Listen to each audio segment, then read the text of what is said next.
of Foundation Stones to Happiness and Success by James Allen. Right principles. It is wise to know what comes first and what to do first. To begin anything in the middle or at the end is to make a muddle of it. The athlete who began by breaking the tape would not receive the prize. He must begin by facing the starter and toeing the mark, and even then a good start is important if he is to win. The pupil does not begin with algebra and literature, but with counting and ABC. So in life, the businessmen who begin at the bottom achieve the more enduring success, and the religious men who reach the highest heights of spiritual knowledge and wisdom are they who have stooped to serve a patient apprenticeship to the humbler tasks, and have not scorned the common experiences of humanity or overlooked the lessons to be learned from them. The first things in a sound life, and therefore in a truly happy and successful life, are right principles. Without right principles to begin with, there will be wrong practices to follow with, and a bungled and wretched life to end with. All the infinite variety of calculations which tabulate the commerce and science of the world come out of 10 figures. All the hundreds of thousands of books which constitute the literature of the world and perpetuate its thought and genius are built up from the 26 letters. The greatest astronomer cannot ignore the 10 simple figures. The profoundest man of genius cannot dispense with the 26 simple characters. The fundamentals of all things are few and simple, yet without them there is no knowledge and no achievement. The fundamentals, the basic principles in life or true living, are also few and simple, and to learn them thoroughly and study how to apply them to all the details of life is to avoid confusion and to secure a substantial foundation for the orderly building up of an invincible character and a permanent success, and to succeed in comprehending those principles in their innumerable ramifications in the labyrinth of conduct is to become a master of life. The first principles in life are principles of conduct. To name them is easy. As mere words, they are on all men's lips. But as fixed sources of action, admitting of no compromise, few have learned them. In this short talk I will deal with 5 only of these principles.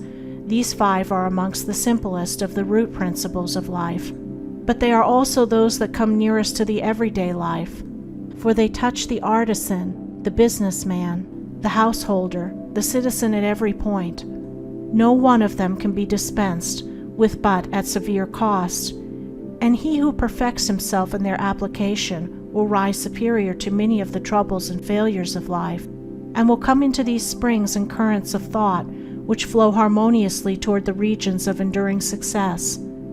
The first of these principles is duty. A much hackneyed word, I know, but it contains a rare jewel for him who will seek it by assiduous application.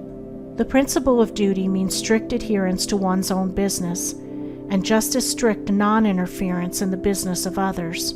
The man who is continually instructing others, gratis, how to manage their affairs, is the one who most mismanages his own. Duty also means undivided attention to the matter in hand, intelligent concentration of the mind on the work to be done. It includes all that is meant by thoroughness, exactness, and efficiency. The details of duties differ with individuals, and each man should know his own duty better than he knows his neighbor's, and better than his neighbor knows his. But although the working details differ, the principle is always the same. Who has mastered the demands of duty? Honesty is the next principle. It means not cheating or overcharging another.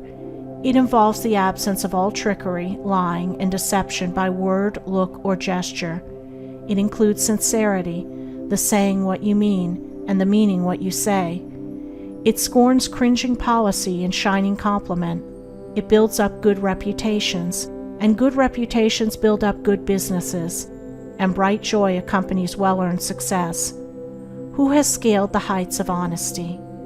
Economy is the third principle. The conservation of one's financial resources is merely the vestibule leading towards the more spacious chambers of true economy. It means, as well, the husbanding of one's physical vitality and mental resources. It demands the conservation of energy by the avoidance of enervating self-indulgences and sensual habits. It holds for its followers strength, endurance, vigilance, and the capacity to achieve. It bestows great power on him who learns it well, who has realized the supreme strength of economy. Liberality follows economy. It is not opposed to it. Only the man of economy can afford to be generous. The spendthrift, whether in money, vitality, or mental energy, wasted so much on his own miserable pleasures as to have none left to bestow upon others. The giving of money is the smallest part of liberality. There is the giving of thoughts and deeds and sympathy, the bestowing of goodwill, the being generous towards calumniators and opponents. It is a principle that begets a noble, far-reaching influence. It brings loving friends and staunch comrades, and is the foe of loneliness and despair. Who has measured the breadth of liberality? Self-control is the last of these 5 principles, yet the most important. Its neglect is the cause of vast misery, innumerable failures, and tens of thousands of financial, physical, and mental wrecks.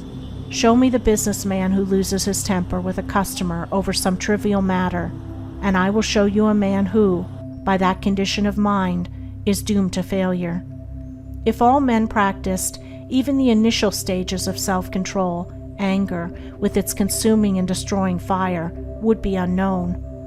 The lessons of patience, purity, gentleness, kindness, and steadfastness, which are contained in the principle of self-control, are slowly learned by men, yet until they are truly learned, a man's character and success are uncertain and insecure. Where is the man who has perfected himself in self-control? Where he may be, he is a master indeed. The 5 principles are 5 practices, 5 avenues to achievement, and 5 sources of knowledge. It is an old saying and a good rule that practice makes perfect, and he who would make his own wisdom, which is inherent in those principles, must not merely have them on his lips, they must be established in his heart. To know them and receive what they alone can bring, he must do them, and give them out in his actions.